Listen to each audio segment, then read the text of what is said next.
नमस्कार, मी सुगरण किचनमध्ये तुम्हा सर्वांचे स्वागत करते. आज आपण अतिशय पौष्टिक आणि प्रोटीनयुक्त असलेले मूग आणि सोयाबीन,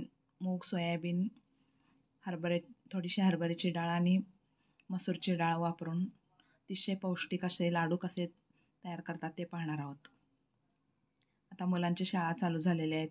शाळेतून आल्यावर मुलांना भूक लागलेली असते. अशा वेळेस काय द्यायचं असा प्रश्न पडतो. तर अशा वेळेस आपण हे मुगाचे पौष्टिक लाडू करून ठेवले तर ते आवडीने खातील. तसेच हे पचायलाही अतिशय हलके आहेत आणि भरपूर प्रोटीनयुक्त असे आहेत.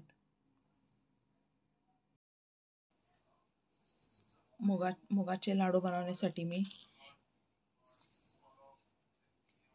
ह्या कपने 2.5 कप मूग घेतलेले आहेत. 1 कप सोयाबीन घेतलेले आहेत. यामध्ये मुगामध्येच आपण सोयाबीन आणि डाळी वापरणार आहोत. तर ह्या कपने 1 कप मसूरची डाळ आहे आणि ह्याच कपने 1 कप हरभऱ्याची डाळ घेतलेली आहे. आता हे सर्व साहित्य मी वेगवेगळं भाजून घेते. मूग आणि सोयाबीनचे पौष्टिक लाडू बनवण्यासाठी आपण आधी सोयाबीन भाजून घेऊयात. का तर हे सोयाबीन जाड असतं, लवकर भाजलं जात नाही, त्यामुळे आधी सोयाबीन भाजून घ्यायचं आहे. सोयाबीन चांगलं मंद आचेवर भाजून घ्यायचं आहे. सोयाबीन खाल्ल्याने चयापचय क्रिया सुधारते, त्यामुळे आपले आरोग्य चांगले राहते. त्यामध्ये प्रोटीनचे प्रमाण भरपूर असल्यामुळे आपले कोलेस्ट्रॉलची पातळी नियंत्रित राहते. तसेच पचनक्रिया सुधारते, हाडांचे आरोग्य सुधारते. त्यामध्ये ओमेगा फॅटी ॲसिड आहे. तसेच वजन कमी करण्यासाठी तर अतिशय उपयुक्त आहे. कर्करोगावर अतिशय गुणकारी आहे. तसेच कर्करोगाचा धोका कमी करतो. त्यामध्ये फॉस्फरस, तांबे, फायबर, मॅग्नेज, थायमिन हे धातू आहेत. तसेच रजोनिवृत्तीमध्येही अतिशय उपयुक्त आहे. रजोनिवृत्ती दरम्यान वेदना भरपूर होतात, यावर हे सोयाबीन अतिशय फायदेशीर आहे.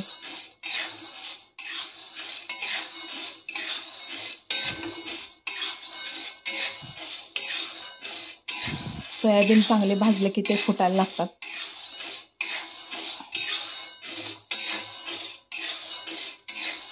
अजून थोडा वेळ भाजूया.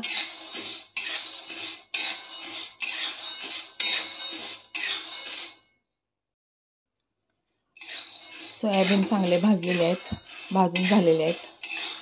आता मी एका भांड्यात काढून घेते हे.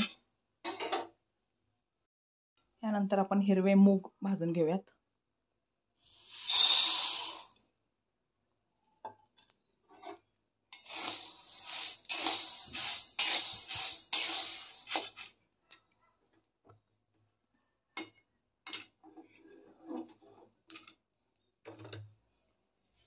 हिरवे मूग हे अतिशय पौष्टिक आहेत. तसेच पचायला अतिशय हलके आहे. त्यामध्ये पोटॅशियम आणि आयरन भरपूर प्रमाणात असल्यामुळे रक्तदाब कमी करण्यास मदत होते.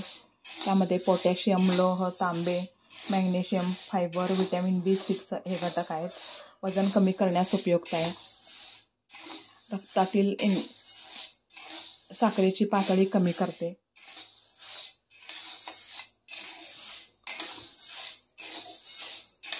हे लाडू आपण लहानांपासून मोठ्यापर्यंत सर्वजण खाऊ शकतात. पचायला अतिशय हलक्या असल्यामुळे सर्वजण खाऊ शकतात हे लाडू.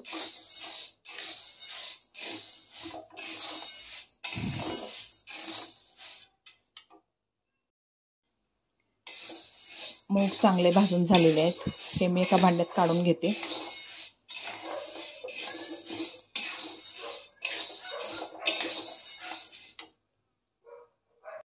त्यानंतर आपण हरभऱ्याची डाळ भाजून घ्यायची.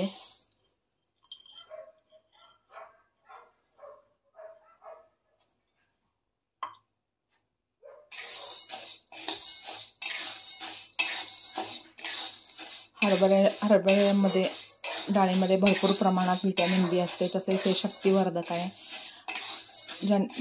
जे लोक रोज व्यायाम करतात, तसेच जिमला जातात, अशा लोकांनी रोज हरभऱ्याची डाळ खाल्ली पाहिजेत. त्यामध्ये प्रोटीन आणि फायबर भरपूर प्रमाणात असल्यामुळे मधुमेह रुग्णांसाठी अतिशय उपयुक्त आहे.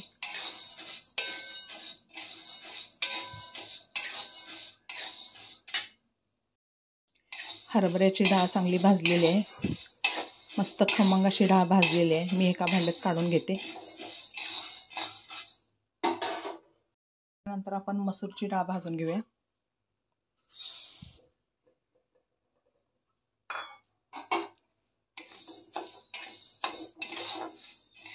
मसूरची डाळ ही पातळ असते, त्यामुळे मी ही डाळ शेवटी भाजून घ्यायला लागलेली आहे. मसूरच्या डाळीमध्ये प्रोटीन भरपूर प्रमाणात असते, तसेच हे हृदयरोगासाठी खूप उपयुक्त आहे, वेट लॉससाठी अतिशय उपयुक्त आहे, मधुमेहासाठी लाभदायक याचे ग्लायसेमिक इंडेक्स मसूर डाळीमध्ये कमी असते, त्यामुळे या डाळीच्या सेवनाने रक्तातील साखरेची पातळी नियंत्रित राहते. तसेच चरबी कमी करण्यास अतिशय उपयुक्त आहे.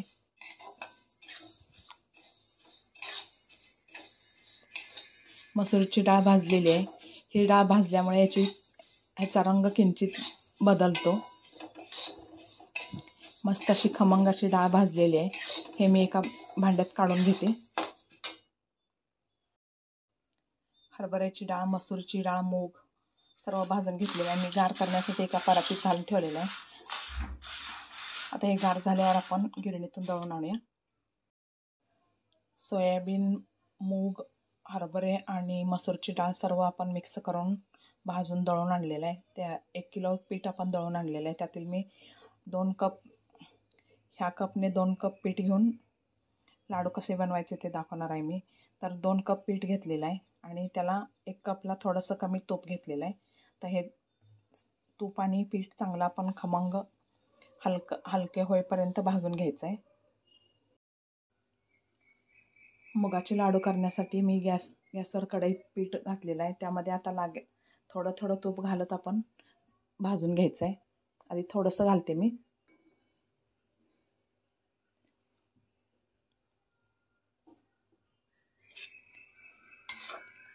पीठ खमंग भाजून घ्यायचं आहे एकदम.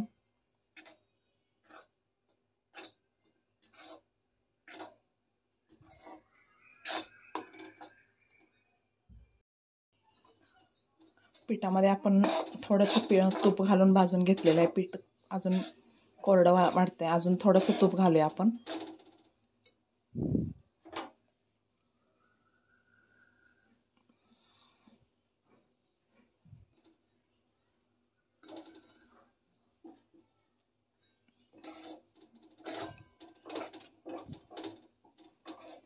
थोडं थोडं तूप घालत भाजून घ्यायचं आहे.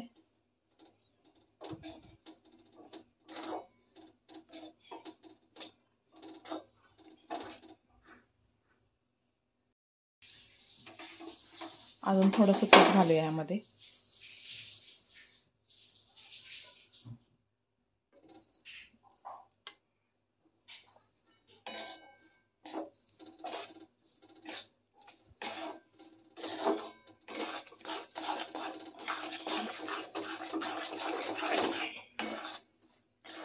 तर एकदम हलकं होईपर्यंत भाजून घ्यायचं आहे.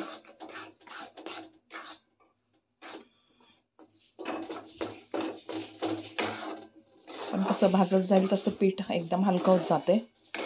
आणि सुरुवातीला आपण भाजत असताना आपली ही सांडशी हाताला आपले जड लागते. तर आपण पीठ चांगलं खमंग भाजत येईल तसं आपल्या हाताला हलकापणा येतो.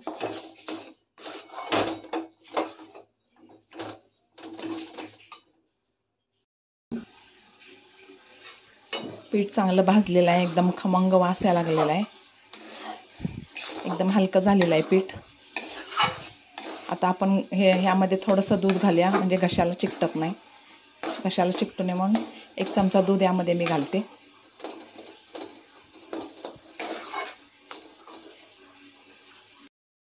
ह्यामध्ये 1 चमचा दूध घालून एकसारखं हलवून घ्यायचं आहे. गॅस बंद करून घेते. आता हे गार झाल्यावर आपण त्यामध्ये साखर घालून लाडू बांधून घेऊयात. मुगाचे लाडू बनवण्यासाठी आपण मूग डाळीचं पीठ आणि तूप चांगलं खमंग भाजून ठेवलं होतं. तर गार झालेलं आहे. आता ह्यामध्ये आपण हे 2 कप पीठ घेतलं होतं आणि 1 कपला थोडंसं कमी मी तूप घेतलेलं आहे. 2 कप पीठ आणि 1 कपला थोडंसं कमी तूप तूप घालून हे सर्व भाजून घेतलेलं आहे. आता ह्यामध्ये साखर 1 कप, पाऊण कप साखर आहे. हे साखर यामध्ये मिक्स करून घेते.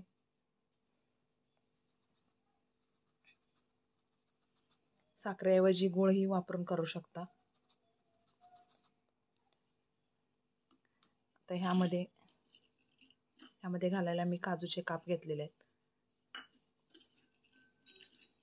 हे पण ह्यामध्ये घालते. आणि अर्धा चमचा वेलची जायफळ पावडर आहे. तर हे सर्व मिक्स करून घेते.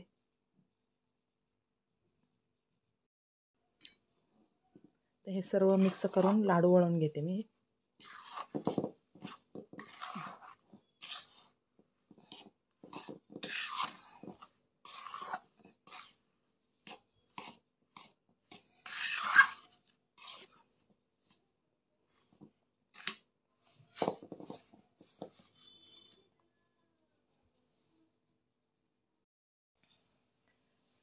लाडू करण्यासाठी आपण ह्या सर्व पिठामध्ये साखर मिक्स करून घेतलेलं आहे.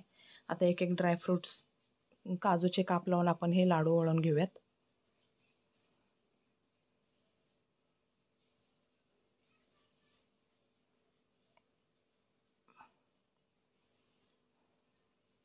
आता मस्त असे लाडू वळून घेऊयात. असेच हे सर्व पिठाचे मी लाडू करून घेते.